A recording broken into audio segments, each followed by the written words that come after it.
Isang makasaysayang gabi ng musika ang ipinagdiwang ng 1RPM nitong Agosto 20 sa Makati, kasabay ng kanilang ika-15th anniversary at ang opisyal na pagpapalawak ng kanilang operasyon sa Pilipinas.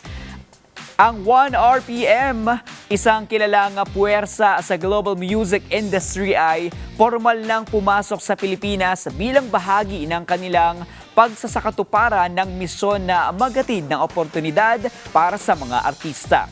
Ang hakbang na ito ay patunay ng kanilang pagtutok sa inobasyon at pagtulong sa mga musikerong Pilipino na matagumpay sa lalong magiging kompetisyong or kompetitibong industriya.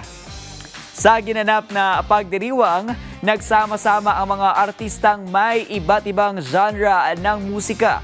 Nag-perform sina KXLE or Kyle, Nasty Kid, Whirlpool Street, Mark Carpio at Dia Matei.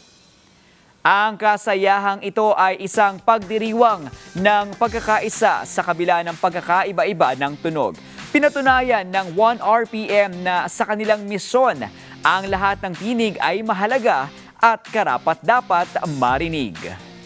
So by the end of this year, we'll be opening up a space that all of you can come in, record your content, do shoots, talk to us. We've been trying to find more and more opportunities across the scale, and you can expect to see a lot more of that from us as this year goes on. Sa pagpapalawak ng 1RPM sa Pilipinas, dala nila ang hangaring mas palawakin pa ang pagkilala sa OPM sa mundo at itaguyod ang bawat musikerong Pilipino. Saan mang panig na industriya sila nagmula. One artist, one song, one campaign at a time. Very helpful and they're